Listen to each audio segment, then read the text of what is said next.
स्वागत है आपके अपने YouTube चैनल SK एजुकेशन। दोस्तों, यदि आप शब्दों के अर्थ और खुद की बौद्धिक क्षमता को तथा समाज में सामान्य रूप से प्रचलित शब्दों को यदि सुनना, समझना और अपने जीवन में उत्तरोत्तर विकास को जारी रखना चाहते हैं तो इस YouTube चैनल पे आपका ठहरना अच्छा हो तथा जीवन में निरंतर आगे बढ़ते रहने के लिए कुछ सीखने की लालसा ही आपके जीवन में आपके लिए विकास की दृष्टिकोण से अच्छी होगी। तो दोस्तों, हम सबकी भाषा वस्तु है जिनके माध्यम से हम अपने भावों, विचारों को आदान प्रदान करते हैं तथा दूसरों के भावों को समझते हैं और वे हमारे भावों को समझते हैं। तो दोस्तों, क्या आपने कभी सोचा कि हमारी भाषा क्या है? आपको तो पता ही होगा कि आपकी भाषा क्या है। किसी की भाषा गुजराती होगी, किसी की भाषा मराठी होगी, किसी की भाषा तमिल, तेलुगु, कन्नड़, कोंकणी होगी। लेकिन उसी में से एक जो सबसे प्रचलित भाषा है जिसको देवनागरी लिपि में लिखते हैं और सबसे प्रचलित भाषा है, भारत की राजभाषा भी है, हिंदी। दोस्तों, आपने कभी सोचा कि हमारी भाषा हिंदी ही क्यों है? क्यों नहीं तेलुगु, गुजराती, मराठी, कन्नड़, मलयालम, कोंकणी, खोष्टी या कोई और अन्य भाषा हमारी बोलचाल की भाषा क्यों नहीं है? तो दोस्तों, ये एक बड़ा सारगर्भित प्रश्न है कि हमारी भाषा, मैं उन क्षेत्रों की बात कर रहा हूँ जिस क्षेत्र में हिंदी भाषा आम जन की भाषा है, जिनके संप्रेषण करने के जो भाषा है वो हिंदी है। तो दोस्तों, जीवन में कुछ चीज़ें व्यक्ति के या आपके हाथों में नहीं होती, या कह लें कि कुछ भी नहीं होता। डॉक्टर विकास नवीकृति जी कहते हैं कि जीवन एक तुक्का है। उसी तुक्के को हम आज इस भाषा को समझने के लिए एक मोटा सा पॉइंट बनाते हैं कि आपका जन्म कहाँ होगा ये आप तय नहीं करते, आपका किस परिवार में जन्म होगा ये भी आप तय नहीं करते, आपके माता पिता क्या होंगे, कौन होंगे, कहाँ के होंगे ये भी आप तय नहीं करते, आपके जेंडर के रूप में क्या पहचान बनेगी इसको भी आप तय नहीं करते। दोस्तों, जीवन में सच कहिए तो कुछ भी आप तय नहीं करते। सब कुछ काल, प्रदेश, स्थितियों के अनुसार आपको करना होता है, सीखना होता है और आगे बढ़ना रहता है। उसी की अब तो आप इस बात को समझ गए ही होंगे कि हमारी भाषा हिंदी क्यों है, पर कोई बात नहीं, फिर से हम अपने तरीके से समझाने की छोटी सी कोशिश करते हैं। दोस्तों, हमारी भाषा हिंदी क्यों है? दोस्तों, हमारी भाषा हिंदी क्यों है को समझने के लिए इस पे ध्यान देना होगा कि हमारी भाषा इसलिए हिंदी है क्योंकि हम हिंदुस्तान में पैदा हुए, बिल्कुल, लेकिन हिंदुस्तान में कई भाषाएं हैं। जैसे मैंने संविधान में 22 भाषाओं को सूचीबद्ध किया गया है, तो उसमें से एक भाषा जो राजभाषा है हमारी भारत की वो हिंदी है, और बहुत से क्षेत्र की भाषा भी हिंदी है। लेकिन हमारी भाषा हिंदी ही क्यों है? ये प्रश्न बड़ा चर्चित प्रश्न है। वो सिर्फ इसलिए दोस्तों कि हम हिंदी प्रादेशिक क्षेत्रों में हमारा जन्म हुआ। हमारा जन्म ऐसे परिवारों के बीच हुआ जिनकी मातृभाषा हिंदी रही है, इसलिए हमारा भाषा हिंदी है। इसको ऐसे समझते हैं कि यदि हमारा जन्म राजस्थान में होता, गुजरात में होता, पंजाब में होता, कर्नाटका में होता, उड़ीसा में होता, या किसी ऐसे दक्षिण प्रांत में होता, तो हमारी भाषा क्या होती? तब भी हिंदी होती मातृभाषा के रूप में? बिल्कुल नहीं दोस्तों, हमारी भाषा उस समय हिंदी नहीं होती, बल्कि उस समय हमारी भाषा जिस प्रदेश में जन्म हमारा होता है या जिस परिवार में होता और जो परिवार जहाँ रहता है, तो उस समय हमारी भाषा वही होती जो भाषा उस क्षेत्र की बोली जाने वाली भाषा होती। इसलिए हमारी हिंदी भाषा इसलिए क्योंकि हम हिंदी प्रादेशिक क्षेत्र में जन्मे हुए हैं। हमारी मातृभाषा के रूप में पहचान हिंदी को मिली हुई है और हम बचपन से ही अनुकरण सिद्धांतों के साथ पैदा होते हैं। अर्थात अनुकरण सिद्धांत कहने का तात्पर्य ये है कि हम अपने बड़ों को देख करके सीखते हैं, जो सुनते हैं वही बोलते हैं। यदि एक छोटा सा उदाहरण से हम बात कर लेते हैं, यदि कोई बच्चा जन्म लेता है और उसके माता पिता भारतीय हैं और वो विदेश में जाकर के अंग्रेजी प्रांत में रहते हों और पूर्णतः वो अंग्रेजी बोलते हों, तो उनकी संतान जो होगी, आपको क्या लगता है हिंदी बोलेगी? बिल्कुल नहीं। वहाँ की जो भाषा होगी, इंग्लिश, फ्रेंच, जर्मन जो भी होगी वही वो बोलेगी। तो इसलिए इसका सीधा सही प्रश्न यही है कि हम हिंदी प्रांत में जन्म लेने के कारण हमारी भाषा हिंदी है, क्योंकि हमारे माता पिता की ये भाषा हिंदी है, हमारे समाज की ये भाषा हिंदी है, इसलिए हमारी भाषा ये हिंदी है। हिंदी शब्द की जो उत्पत्ति है दोस्तों, इसे हम वीडियो के अंत में एक कहानी के माध्यम से समझेंगे, क्योंकि हमेशा हमारा यही प्रयास रहता है कि कहानियों के माध्यम से वीडियो को कहानी के माध्यम से अधिक सारगर्भित बातों को समझा दिया जाए, क्योंकि कहानी चरित्रों के निर्माण में की कुंजी होती है, नैतिक मूल्यों की कुंजी होती है दोस्तों। तो कहानी बड़ी ही महत्वपूर्ण होती है, इसलिए हम कहानी के माध्यम से हिंदी शब्द की उत्पत्ति की बात करेंगे। अब दोस्तों हम दूसरी पॉइंट पे बात करेंगे कि ध्वनि क्या है। ध्वनि क्या है?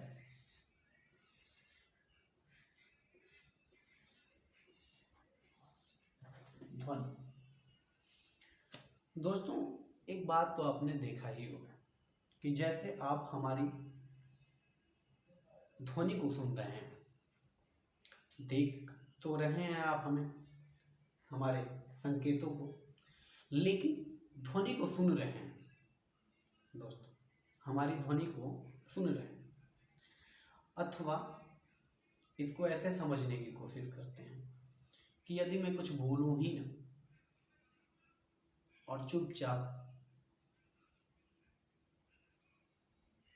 जैसा कि आपने देखा कि मैंने ध्वनि नहीं निकाली अपने मुख से और मैंने बहुत कुछ बोला परंतु आपने समझा नहीं, लेकिन ध्वनि के माध्यम से आप मेरे विचारों को, अपनी शिक्षा को, इस ध्वनि को समझने की कोशिश कर रहे हैं। यदि किसी भी भाषा को मौखिक रूप से किसी तक पहुंचाना हो तो माध्यम ध्वनि बनती है। भाषाएं लगभग मुख्य रूप से 3 प्रकार की होती हैं।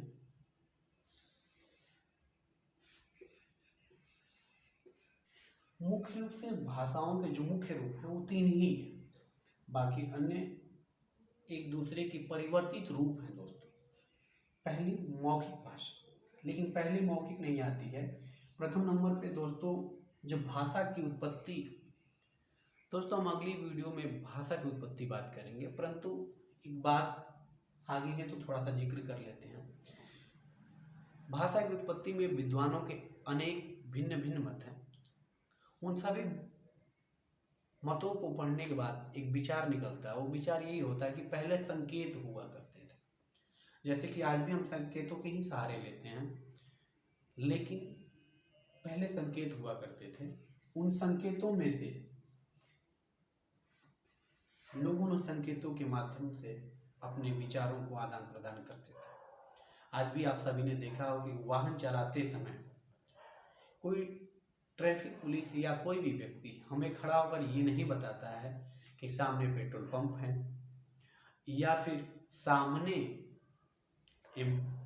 विद्यालय है या सामने से हमें यहाँ जाने के लिए, इस स्थान पे जाने के लिए यहाँ से इस मार्ग को पकड़ के जा सकते। वहाँ कोई भी हमें इस तरीके के स्पीकर या किसी और ध्वनि यंत्र के माध्यम से हमें यह सूचना बिल्कुल भी नहीं देता है, बल्कि वो देता है इस माध्यम से कि हम किन तरीकों से, संकेतों के माध्यम से हमें वो सूचित करता है कि आगे क्या है और आगे कहाँ, कैसे, किन मार्गों से जाना है, वो संकेत के रूप में बात करता है। फिर दूसरे रूप में आ जाते हैं मौखिक रूप। फिर उसके बाद दोस्तों, यदि हमें किसी से कुछ कहना है, पूछना है, बताना है या समझना है तो सबसे सरल रूप होता है मौखिक रूप। हाँ दोस्तों, पूछ के जान लेते हैं आसानी से कुछ भी, या कुछ भी बोल के दूसरे को समझा भी लेते हैं। तो दूसरे रूप में मौखिक आता है। तीसरे रूप में दोस्तों लिखित आता है। पहले में सांकेतिक, दूसरे में मौखिक, तीसरे में लिखित रूप आता है। तो ये 3 रूप होते हैं। इन तीनों रूपों में मौखिक रूप से जो सबसे अधिक ध्वनि का प्रयोग जो होता है वो मौखिक रूप में ही होता है, ध्वनि का प्रयोग। यदि हम ध्वनि का प्रयोग करेंगे ही नहीं मौखिक रूप में तो हम शायद नहीं कुछ भी अपने भावों को, विचारों को एक दूसरे तक पहुंचा पाए। लेकिन अगर मौखिक को ध्वनि से कनेक्ट करते हैं तभी हम अपने भावों को, विचारों तक किसी को पहुंचा पाएंगे। और एक बात निकलती है कि भाषा की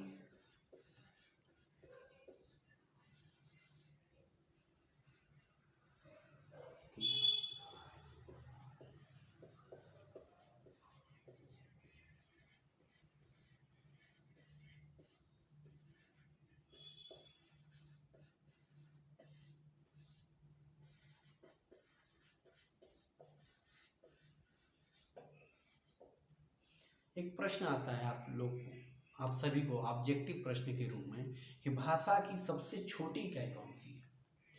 तो दोस्तों, भाषा की हम जब भी बात करते हैं तो भाषा की सबसे छोटी इकाई के रूप में ध्वनि को लेते हैं। एक मौखिक प्रश्न भी निकल करके आपके आएंगे कि भाषा की सबसे छोटी इकाई कौन सी है। ध्वनि है। ध्वनि के माध्यम से हम अपने विचारों को आदान प्रदान करते हैं। तो ये मौखिक रूप से भाषा की सबसे छोटी इकाई ध्वनि है। और बाकी भाषा के रूप की जब भी हम बात करेंगे तो मुख्य रूप से 3 भाषाएं आती हैं, मौखिक, सांकेतिक, लिखित। इन 3 भाषाओं के माध्यम से अनेक रूप परिवर्तित करके भाषाओं का प्रयोग करेंगे। पहले सांकेतिक आती है, फिर मौखिक आई, फिर लिखित आई। पहले संकेतों को किया जाता था, संकेतों के माध्यम से भी उसमें लिखित किया जाता था इस पे दोस्तों। लेकिन पहले संकेत आए। जब भाषा के विकास को हम पढ़ेंगे, अनेक विद्वानों के मतों को आगे आने वाले वीडियो में, उसके बाद फिर मौखिक, फिर लिखित। तो ये हम आशा करते हैं कि आपको समझ आएगा कि हमारी भाषा हिंदी क्यों है। क्योंकि हम अपने प्रदेश में, हिंदी प्रदेश में जन्मे हैं। हमारे माता पिता की, हमारी मातृभाषा हिंदी रही है, जिसके कारण हमारी भाषा हिंदी है। फिर ध्वनि क्या है? भाषा की सबसे लघुतम इकाई, सबसे छोटी इकाई ध्वनि है। और भाषा के मुख्य रूप से कितने भेद हैं? तो मौखिक, सांकेतिक, लिखित। दोस्तों, ये पूरे प्रश्न समझ में आ गए होंगे। मैं अपनी तरफ से, यदि कोई अगर इसमें से कुछ भी आपको सस्पेंस हो तो आप कमेंट बॉक्स में कमेंट करके पूछ सकते हैं, जिसको कमेंट के माध्यम से ही आपको जवाब दे दिया जाएगा। और आगे अब एक बात करते कि हिंदी को जब हम लिखित करते हैं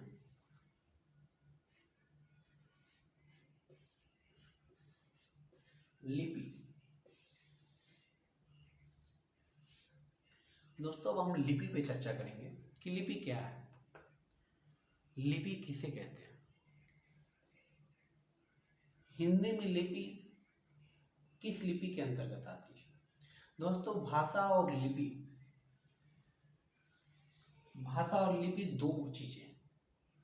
भाषा अलग होती है, लिपि अलग होती है। कभी कभी ये होता है कि हम भाषा कुछ और बोलते हैं और उसकी लिपि कुछ और होती है। जैसे यदि हम हिंदी बोलें तो हिंदी को इंग्लिश में भी लिख सकते हैं, जिसकी रोमन लिपि। इसी तरीके से लिपि क्या है? लिपि की एक परिभाषा निकल करके आती है दोस्तों। लिपि की एक परिभाषा निकल करके आती है दोस्तों, लिखने के लिए ध्वनियों को सुन करके जिन सांकेतिक चिन्हों का हम प्रयोग करते हैं, लिपि कहते हैं। जैसे उदाहरण के फलस्वरूप देखेंगे हम कि राम घर गया, तो हमने क्या बोल दिया? ये मौखिक रूप से बोल दिया, ये ध्वनि रूप में हमने उच्चारण कर दिया। लेकिन अब हम इसको लिपि में कैसे लिपि इसकी क्या करेंगे? तो हम इसको लिपि जब करेंगे तो लिपि हो गया राम घर गया। दोस्तों ये लिपि हो गई, और मैंने मौखिक रूप से बोल दिया राम घर गया, ये ध्वनि हो गई। तो ध्वनि और लिपि का अर्थ यही है कि हम जब किसी भी ध्वनि को सुन करके उनके सांकेतिक रूप में उसको लिखते हैं तो उनको हम लिपि कहते हैं। दोस्तों फिर से एक बार हम रिपीट कर देना चाहते हैं प्रश्न को, लिपि को, कि जिस भी किसी ध्वनि को सुन करके हम उसको लिखित रूप में किसी भी साधन पे लिखते हैं तो उनको हम लिपि कहते हैं। मैं आशा करता हूँ कि आप लिपि को भी आसानी पूर्वक समझ गए होंगे। जब हम इन छोटे छोटे जो है हिंदी लिपि ध्वनि को जब विस्तृत रूप में पढ़ेंगे तो और इनके विस्तार गहनता के अंतर्गत जाने की कोशिश करेंगे। लेकिन फिलहाल में लिपि क्या है, ध्वनि क्या है, हिंदी की जो लिपि है दोस्तों वो क्या है? हिंदी की लिपि जब हम बात करेंगे तो हिंदी जिस लिपि के अंतर्गत लिखी जाती है वो दोस्तों आपको पता होगा कि हिंदी की लिपि किस लिपि के अंतर्गत लिखी जाती है। सोचिए किस लिपि के अंतर्गत लिखी जाती है। तब तक मैं डायग्राम बनाता हूँ, आप सोचिए, फिर हम आपको अच्छे से समझाते हैं। छोटू पॉज हो गई। तो हिंदी किस लिपि में लिखी जाती है दोस्तों? देवनागरी लिपि में हिंदी को लिखा जाता है। तो ये देवनागरी लिपि की जो विकास है, उद्भव है और नामकरण, ये 3 पॉइंट दोस्तों हम इसमें शामिल करेंगे आज। देवनागरी लिपि के नामकरण, उद्भव कैसे हुआ इसका जन्म, और इसके विकास कैसे हुए, ये 3 क्षेत्रों को आज हम देवनागरी लिपि में सम्मिलित करेंगे और जानेंगे कि हम देवनागरी लिपि का विकास कहाँ तक हुआ। देवनागरी लिपि का जैसे ही नाम आता है तो सबसे पहला प्रश्न यही उठता है कि इसका नाम क्यों पड़ा देवनागरी लिपि? लिपि का मतलब लिखना, लेकिन देवनागरी क्यों पड़ा, ये प्रश्न का विषय है। इस प्रश्न पे अनेकों मत हैं दोस्तों। इस पे विद्वान किसी भी एक मत पर आकर के कहीं भी सहमत नहीं होते, असहमत हो जाते हैं। तो हम सभी मतों के निचोड़ में कुछ विशेष मत जो जन साधारण को शायद समझ में आ जाए, ऐसे मतों को हम निकाल करके लेकर के आए। जिनमें से पहला मत निकल के आता है कि हिंदी की जननी संस्कृत है और संस्कृत देवों की भाषा थी। संस्कृत देवों की भाषा थी और हिंदी का जो विकास की जो हम रूपरेखा देखते हैं, समझते हैं, वो यही हम देखते हैं कि हिंदी का विकास वैदिक संस्कृति, लौकिक संस्कृति, फिर पाली, प्राकृत, अपभ्रंश और अवहट्ट तक आती है। इसको एक बार हम लिख देते हैं ताकि आपको समझने में आसानी हो जाएगी कि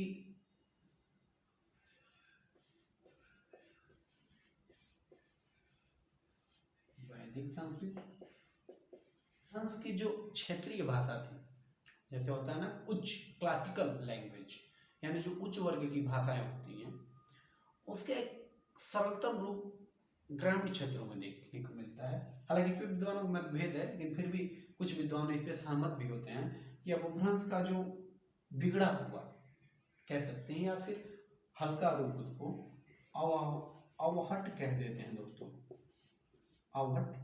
और अपभ्रंश से ही हिंदी का विकास बनता है। हिंदी बिना बिंदी के अच्छी नहीं लगती दोस्तों, तो हिंदी में बिंदी लग जाए तो हिंदी की खूबसूरती बढ़ जाती है। ये वैसे ही है कि महिला एक सारे श्रृंगार की हो, लेकिन अगर बिंदी ना हो तो उस महिला के श्रृंगार अधूरे लगते हैं।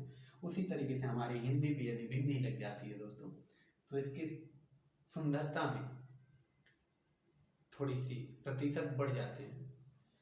तो एक बार हम इसको समझने से पहले इसको समझ लेते हैं कि वैदिक संस्कृत, फिर लौकिक, फिर पाली, फिर प्राकृत, फिर अपभ्रंश, और अपभ्रंश से जो है हिंदी निकली हुई है।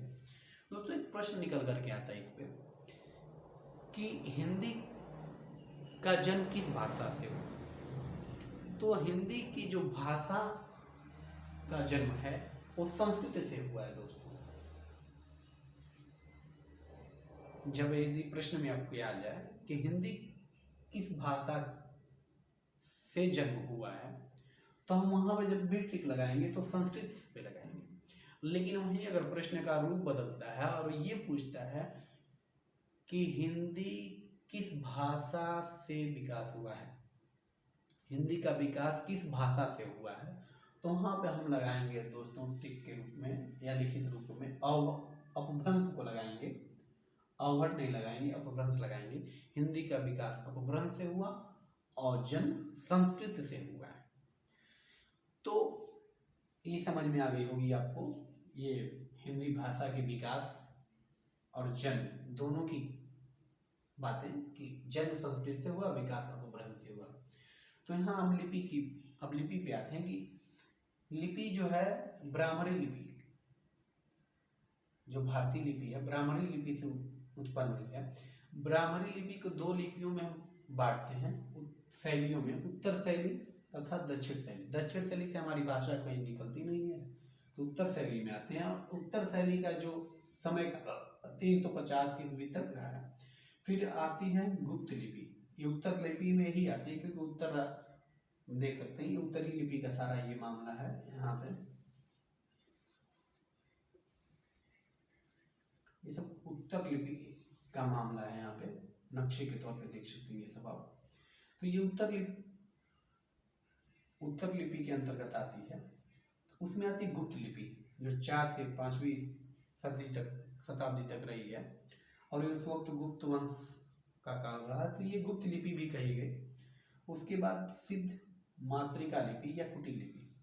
दोस्तों यहाँ पे बचने की कोशिश करेंगे हम कि सिद्ध मातृका लिपि या कुटिल लिपि, ये दोनों नाम एक ही हैं। कभी कभी परीक्षाओं में, प्रतियोगी परीक्षाओं में कंफ्यूजन के दृष्टिकोण से ये दोनों नाम दे दिए जाते हैं, लेकिन ये दोनों नाम एक ही हैं, कुटिल लिपि का है या सिद्ध मातृका लिपि का है। इनका जो समय काल है 8 से 9वीं शताब्दी रहा। अब कुटिल लिपि को दो भागों में बांटते हैं, नागरी लिपि और शारदा लिपि। तो शारदा लिपि की 4 भाषाएं लिपियां मुख्यतः हैं, गुरुमुखी, कश्मीरी, लहदा और टाकरी। एक बार फिर से देखते हैं, गुरुमुखी, कश्मीरी, लहदा, टाकरी। अब नागरी लिपि में देखते हैं, नागरी लिपि में 2 भागों में बांट देते हैं, पूर्वी नागरी लिपि और पश्चिमी नागरी लिपि। पूर्वी नागरी लिपि में जो पूर्व के प्रदेश हैं, बंगला, उड़िया, असमिया, ये 3 लिपियां निकलती हैं, बंगला, उड़िया, असमिया। अब यहाँ से निकल जाती है पूर्वी नागरी से देवनागरी लिपि जो हमारी हिंदी की लिपि है। दूसरी निकलती है राजस्थानी, गुजराती, कैथी। इस तरीके से 4 लिपियां पूर्वी नागरी से निकलती हैं, लेकिन यह कुटिल लिपि तक ही आगे समाप्त हो जाती है। प्रतियोगी परीक्षा में अभी नेट की जल्दी ही प्रश्न में पूछा था कि किस प्रकार से देवनागरी लिपि का विकास हुआ, तो उसमें दिया था उत्तर शैली, गुप्त लिपि, कुटिल लिपि और देवनागरी लिपि। यहीं पे लाके समाप्त कर देते, इतना संक्षिप्त उसको नहीं दिया था। तो कुटिल लिपि के बाद देवनागरी लिपि भी हम समाप्त करते हैं, लेकिन थोड़ा सा आपको समझने के लिए सरलतापूर्वक कुछ और भागों में हमने उसको तोड़ दिया ताकि आपको आसानी से समझ में आ सके। तो इसलिए हम पश्चिमी नागरी और पूर्वी नागरी में तोड़ा। तो देवनागरी, राजस्थानी, गुजराती, कैथी, असमिया, उड़िया और बंगाली पूर्वी नागरी निकल गई। पूर्वी से निकली बंगला, उड़िया, असमिया और पश्चिमी से निकली देवनागरी, राजस्थानी, गुजराती और कैथी।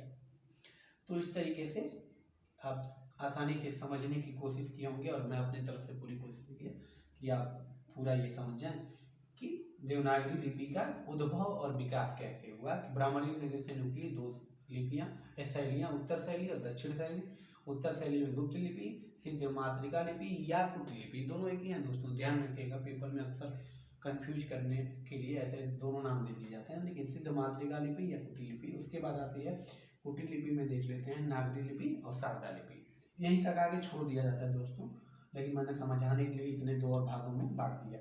तो ये 4 स्टेप हैं, उत्तर शैली, गुप्त लिपि, कुटिल लिपि, देवनागरी लिपि। तो हम उसके नामकरण की बात कर रहे थे देवनागरी की। तो देवनागरी लिपि का नाम क्यों देवनागरी पड़ा? तो हिंदी का विकास संस्कृत से हुआ, हिंदी का विकास संस्कृत से हुआ है और संस्कृत का विकास, हिंदी की जननी संस्कृत है और संस्कृत देवों की भाषा रही है दोस्तों। देव भाषा हमारी संस्कृत रही है और जिसके कारण से और हिंदी का विकास, हिंदी का जन्म संस्कृत से हुआ और संस्कृत देवों की भाषा रही और हिंदी नगरों में बोली जाने वाली भाषा थी जो संस्कृत की सबसे सरलतम रूप में थी। इसलिए संस्कृत को देवों की भाषा इसलिए देव कह दिया गया और नगरों में बोली जाने लगी थी इसलिए नागरी कह दिया गया।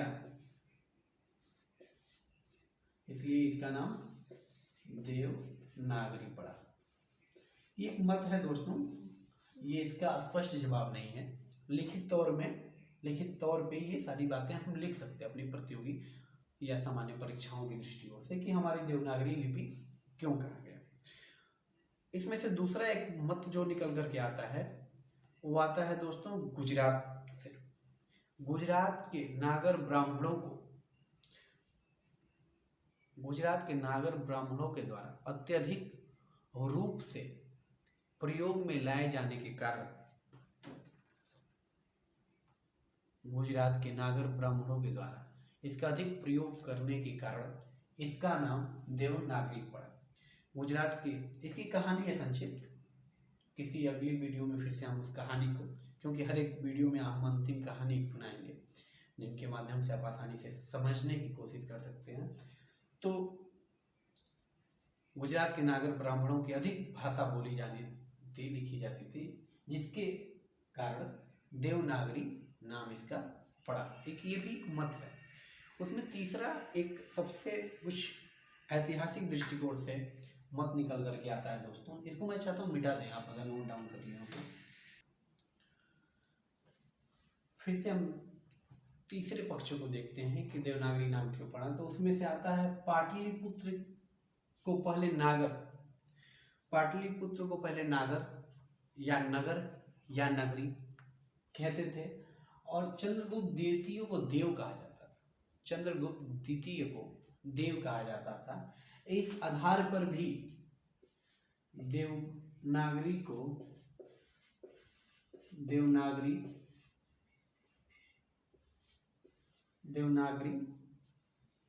नाम पड़ने के एक मत निकल करके आते हैं।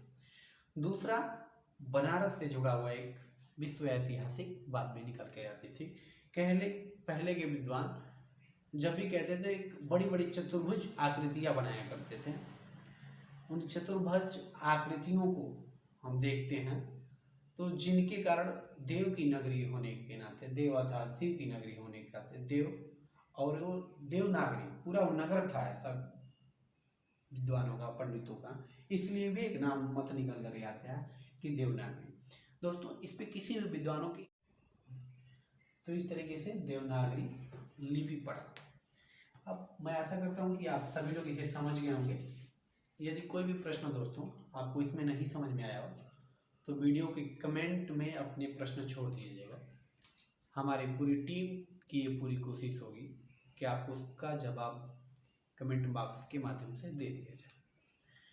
अब जैसा कि हमने आपसे वादा किया था कि हम आपको अंत में एक कहानी सुनाएंगे, लेकिन मैं कहानी सुनाने से पहले मैं चाहता हूं कि आप हिंदी की जो कहानी है उसे थोड़ा सा पहले आप एक जागरूक बात सुनिए, जिसे सुनने के बाद आपके रोम खड़े हो जाएं। जैसा कि दोस्तों वीडियो के शुरू में ही हमने आपसे ये वादा किया था कि हम आपको वीडियो के अंत में एक कहानी सुनाएंगे। ये कहानी है दोस्तों हिंदी की,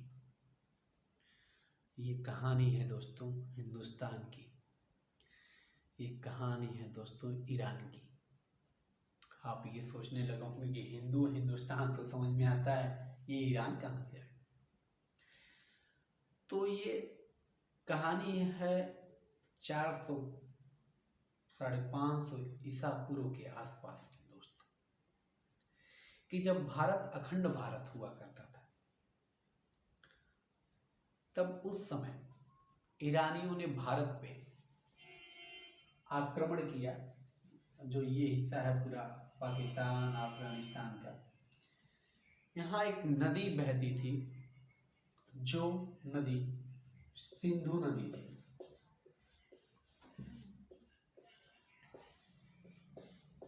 नदी को उर्दू में दरिया कहते हैं दोस्तों। तो सिंधु नदी बहा करती थी और ईरान में स का उच्चारण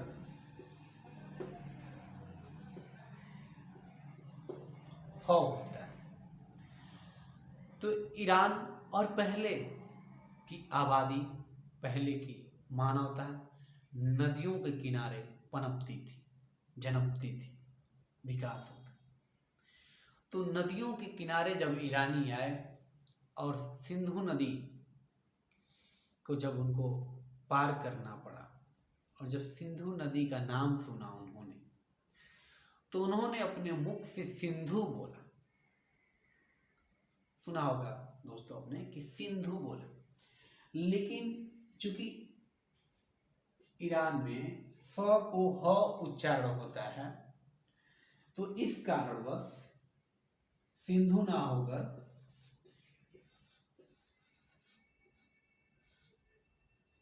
हिंदू हुआ। और उस समय की भाषा हमारी अपभ्रंश थी। तो अपभ्रंश भाषा होने के कारण दोस्तों हुआ कि ये सिंधु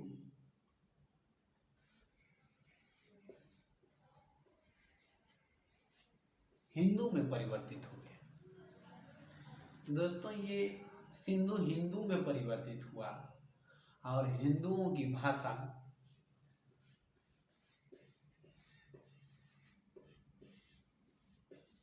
हिंदी हो गई। और इसी हिंदू से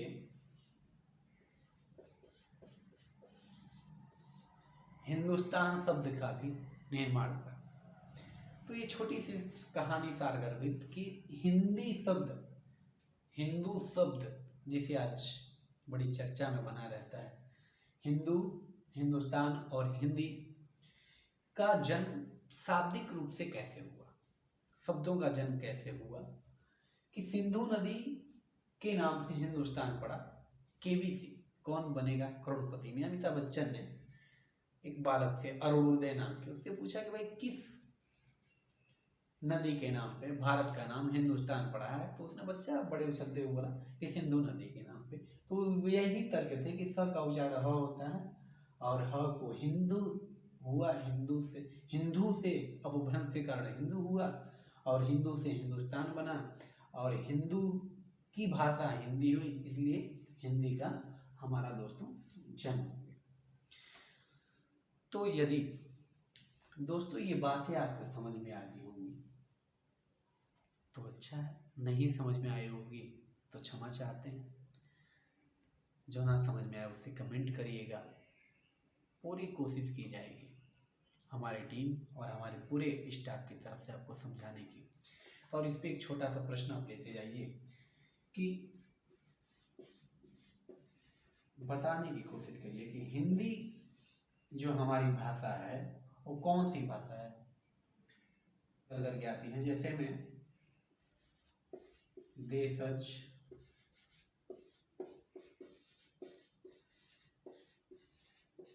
विदेशी, इसमें आपको दोस्तों बताना होगा कि हमारी ये हिंदी जो है देशज है या विदेशी है। अब इसकी लिपि क्या है हिंदी की, एक बार हम फिर से बात कर लेते हैं। तो ये लिपि है दोस्तों इसकी फारसी लिपि। अब आपको समझ में तो आ ही गया होगा दोस्तों कि हिंदी लिखते हैं फारसी लिपि में, देवनागरी लिपि में लिखते हैं। ये हिंदी शब्द की बात हो रही है दोस्तों, इस बात का विशेष ध्यान रखिए कि ये शब्द की बात हो रही है, हिंदी शब्द की, न कि भाषा की बात हो रही है, ये शब्दों की बात हो रही है। यहाँ समझने की कोशिश करिएगा कि सिंधु शब्द, हिंदू शब्द, हिंदुस्तान शब्दों की बात हो रही है, ये कैसे बना। इस कहानी में बस इतना ही।